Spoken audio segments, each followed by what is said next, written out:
Good morning बच्चों। आज 17 सितंबर है और 17 सितंबर को हम विश्वकर्मा पूजा मनाते हैं। तो विश्वकर्मा पूजा के अवसर पर आप सभी को बहुत बहुत बधाइयाँ और हार्दिक शुभकामनाएं। पिछले एपिसोड में हमने जंतुओं में जनन के बारे में देखा था। उसमें जो मुख्य बिंदु थे वे एक बार हम फिर से दोहराएंगे। तो सबसे पहले तो जनन क्या है? तो जनन क्या है कि वह प्रक्रिया जो जीवों में पीढ़ी दर पीढ़ी निरंतरता बनाए रखने में मदद करता है। यानी जीवों को अपनी वंश परंपरा को कायम रखने के लिए, अपने जाति को बनाए रखने के लिए क्या करना चाहिए? अपने जैसे जीवों को जन्म देना चाहिए। तो वही प्रक्रिया क्या कहलाती है? जनन कहलाती है, जिसके अंतर्गत वे अपने समान जीवों को जन्म देते हैं। जनन की दो मुख्य विधियां हैं। उसमें सबसे पहला है लैंगिक जनन या सेक्सुअल रिप्रोडक्शन। लैंगिक जनन नाम से ही स्पष्ट है कि इसमें नर और मादा की सहभागिता जरूरी होती है। और दूसरा है अलैंगिक जनन या असेक्सुअल रिप्रोडक्शन। अलैंगिक जनन ये पौधे के किसी भी भाग से होता है। 7वां क्लास में हमने इसमें विस्तार से देखा था। तीसरा है जरायुज या विविपायरस। वैसे जीव जंतु जो बच्चों को जन्म देते हैं, जैसे मनुष्य, गाय, भैंस, बकरी। तो ऐसे जीव क्या कहलाते हैं? जरायुज कहलाते हैं। ये नाभि नाल के द्वारा अपनी मां से जुड़े हुए होते हैं। चौथा है अण्डप्रजक या ओविपायरस। ओवा से ही स्पष्ट है अंडा, यानी ऐसे जीव जंतु जो अंडे देते हैं क्या कहलाते हैं? अण्डप्रजक। जैसे मुर्गी, छिपकली, पक्षी और भी बहुत सारे जीव जंतु जो अंडे देते हैं। 5वां हम देखेंगे लैंगिक जनन। तो जैसे पहले बताया, इसमें क्या है? नर और मादा भाग लेते हैं। नर युग्मक है शुक्राणु, जिसको कोई इंग्लिश में स्पर्म कहते हैं, और मादा युग्मक है अंडाणु, जिसे कि एग या ओवा कहते हैं। दोनों का जो फर्टिलाइजेशन होता है यानी संलयन होता है, तब क्या बनता है? युग्नज या जाइगोट बनता है। इसमें केंद्रक की संख्या 1 होती है। ये बार बार पूछा जाता है कि युग्नज में केंद्रकों की संख्या कितनी होती है? तो कितने केंद्रक होते हैं? 1 केंद्रक होते हैं। निषेचन में, जिसको कि फर्टिलाइजेशन भी कहते हैं, निषेचन 2 प्रकार का होता है। एक तो मादा के शरीर के अंदर में होता है और दूसरा मादा जंतु के शरीर के बाहर होता है। तो मादा जंतु के शरीर के अंदर में जो होता है उसको कहते हैं इंटरनल फर्टिलाइजेशन यानी आंतरिक निषेचन। आंतरिक मतलब अंदर। और दूसरा है एक्सटर्नल फर्टिलाइजेशन, जो मादा जंतु के शरीर के बाहर होता है। बाह्य से ही स्पष्ट है, बाहर। उदाहरण के लिए मछली और मेंढक। आगे हम देखेंगे नर जननंग और मादा जननंग के मुख्य भाग कौन कौन से हैं। ये हम देख चुके थे, एक बार फिर से रिवाइज कर लेते हैं। आगे हम देखे क्या थे कि नर हार्मोन, जो कि नर लैंगिक लक्षणों की उत्पत्ति के लिए उत्तरदायी होते हैं। जैसे लड़कों में दाढ़ी मूंछ का आना, आवाज का भारी होना, कंधों का चौड़ा होना, मांसपेशियों का मजबूत होना। तो ये सब जिस हार्मोन की वजह से होते हैं वे है टेस्टोस्टेरोन।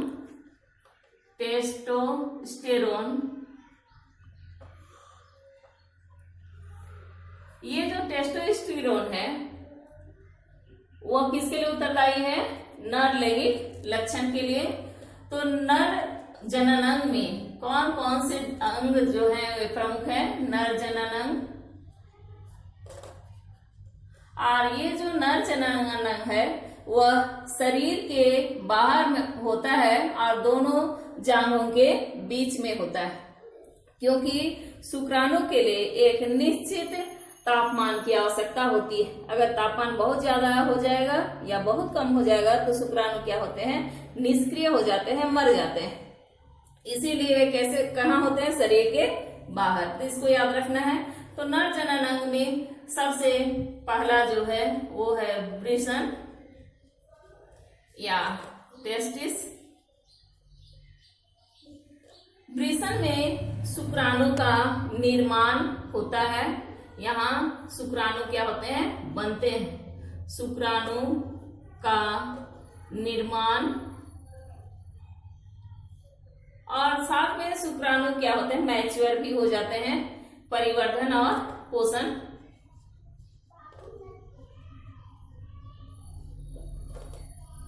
परिपक्व, ये जो परिपक्व शुक्राणु है वे शुक्रवाहिका के द्वारा कहाँ पहुंचते हैं, जिसको शुक्रवाहिका को हम क्या कहेंगे, स्पर्म डक्ट, क्योंकि ये शुक्राणु का वहन करते हैं। और वहां से होकर के कहाँ पहुंचते हैं, ये शुक्राशय में पहुंच जाते हैं, जहां की शुक्राणुओं का संचय किया जाता है। तो ये मुख्य भाग है। इसके अलावा शिश्न यानी पेनिस।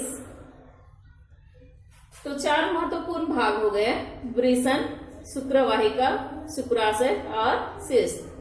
अगला हम देखेंगे मादा जनन अंग। तो मादा के लैंगिक लक्षण के लिए जो उत्तरदायी हार्मोन है वो है एस्ट्रोजन।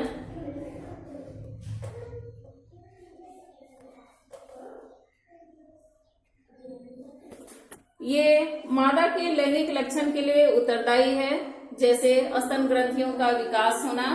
आगे चल करके शिशुओं को जन्म के बाद दूध पिलाना पड़ता है, इसलिए स्तन ग्रंथियों का विकास होता है।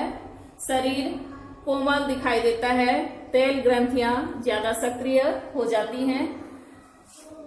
आगे इसमें हम देखेंगे मादा जनन अंग में क्या क्या इंपॉर्टेंट है। मादा जनन अंग,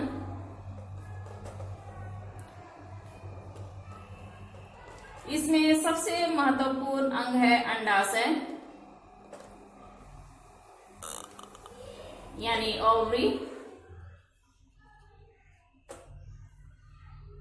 यहाँ पर हम देखें कि शुक्राणु का निर्माण होता है, लेकिन अंडाशय में जन्म के समय से ही जो अंडाणु मौजूद होता है वह परिपक्व होता है। अंडाणु क्या होते हैं, परिपक्व होते हैं।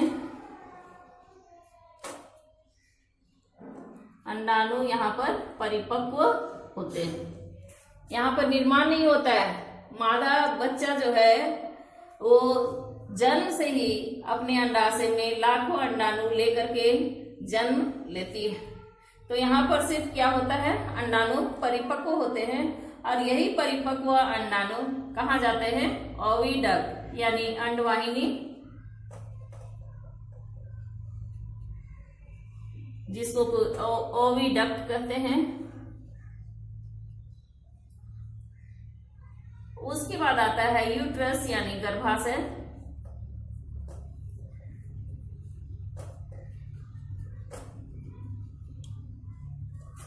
गर्भाशय में जो शिशु है वह निषेचन के बाद कितने महीने के लिए होता है, 9 महीने के बाद उसका जन्म हो जाता है। तो यहाँ पर हम देखें 3 मुख्य अंग हैं, अंडाशय या ओवरी, जहाँ अंडाणु परिपक्व होते हैं, और हर माह कितने अंडाशय होते हैं, 2 अंडाशय होते हैं।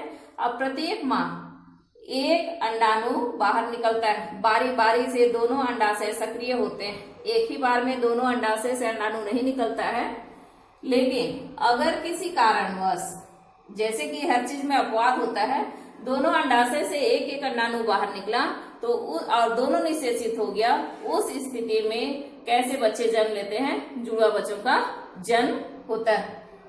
लेकिन नियमतः कितने अंडाणु निकलते हैं, एक अंडाशय से एक अंडाणु बाहर निकलता है। आगे हम देखेंगे अलैंगिक जनन। जंतुओं में अलैंगिक जनन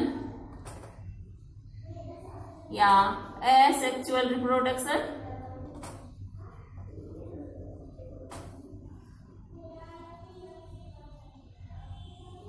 अलैंगिक जनन में नर और मादा की आवश्यकता नहीं होती है। जैसे सबसे पहला हम देखेंगे मुकुलन। अलैंगिक जनन में सबसे पहला हम क्या देखेंगे, मुकुलन जो कि हाइड्रा में मुख्य रूप से देखा जाता है।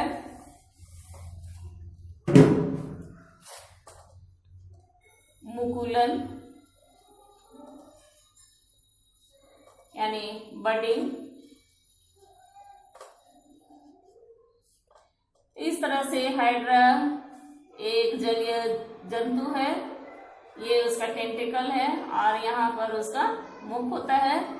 उसी से वह खाता भी है और जो उत्सर्जित पदार्थ है उसको निकालता है। तो जब भी अनुकूल परिस्थिति आती है तो हाइड्रा के शरीर में एक उभार उत्पन्न होता है। इसी उभार को हम क्या कहते हैं? मुकुल कहते हैं। और ये उभार धीरे धीरे क्या होता है? बड़ा होते जाता है। इस तरह से बड़ा हो जाएगा और अपने माता के शरीर के जैसा ही पूरा अंग उसमें विकसित हो जाता है। जब ये मुकुल पूर्ण रूप से विकसित हो जाता है तो ये मादा के शरीर से अलग हो जाता है और फिर एक स्वतंत्र जीव का निर्माण करता है।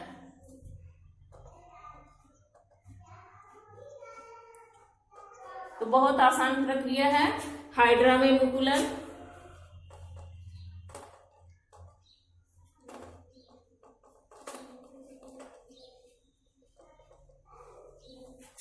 फिर से एक बार देखें,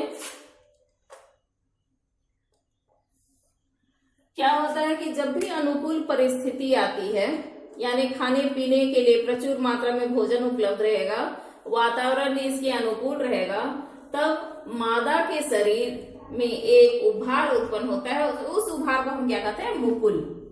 और ये मुकुल जब पूरी तरह से विकसित हो जाता है और अपने मादा यानी माता के जैसे पूरी तरह विकसित हो जाता है, तब वह मादा शरीर से अलग होकर के नए जीव के रूप में अपने अस्तित्व को बनाए रखता है। दूसरा हम देखेंगे द्विखंडन। द्विखंडन या बाइनरी फिशन।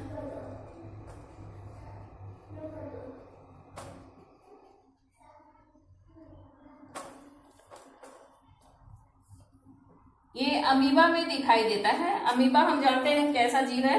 एक कोशिकीय जीव है और उसके शरीर की संरचना नियमित नहीं होती है। उसके शरीर में एक केंद्रक पाया जाता है और एक फूड वैक्यूल यानी खाद्य राजधानी होती है और इसको हम क्या कहते हैं? फूड पाथ कहते हैं। तो जैसे हाइड्रा में हम क्या देखें कि जब भी अनुकूल परिस्थिति हुई तब ये मुकुलन द्वारा नए हाइड्रा को जन्म देता है। उसी तरह से सेम वही प्रोसेस यहाँ पर भी है। अमीबा क्या करता है कि जब भी अनुकूल परिस्थिति आती है, यानी तापमान अच्छा रहा, पानी अच्छा से बरसा, खाने पीने की चीजें काफी मात्रा में रही, तो इसका शरीर आकार में बड़ा हो जाता है और इसका कोशिका द्रव्य और केंद्रक द्रव्य सभी अधिक मात्रा में हो जाता है। तब ये अंदर की ओर धंसना प्रारंभ करता है। ये आकार में बड़ा हो गया और इस तरह से अंदर में धंसना प्रारंभ करता है। केंद्रक भी दो भागों में बढ़ जाता है और जैसे जैसे ये धंसान की प्रक्रिया पूरी हो जाती है, अमीबा कितने टुकड़ों में बढ़ जाता है? 2 टुकड़ों में बढ़ जाता है। इस तरह से 2 अमीबा बना लेता है। इसीलिए इसको क्या कहा जाता है? Binary fission. तो ये हुआ द्विखंडन। ये एग्जाम में पूछा जाता है कि अलैंगिक जनन की कितनी महत्वपूर्ण विधियां हैं, मुकुलन और द्विखंडन को अलग अलग चित्र द्वारा समझावें। तो ये मेरे ख्याल से आप लोगों को काफी स्पष्ट हो गया होगा और नहीं किसी को कहीं पर डाउट होगा तो क्या करेंगे, आप फोन करके या व्हाट्सएप में मैसेज करके पूछेंगे। तो इस तरह से आज हमारा जंतुओं में जनन का जो चैप्टर है वो समाप्त होता है। अगले चैप्टर में हम देखेंगे प्रकाश के बारे में। तब तक के लिए धन्यवाद।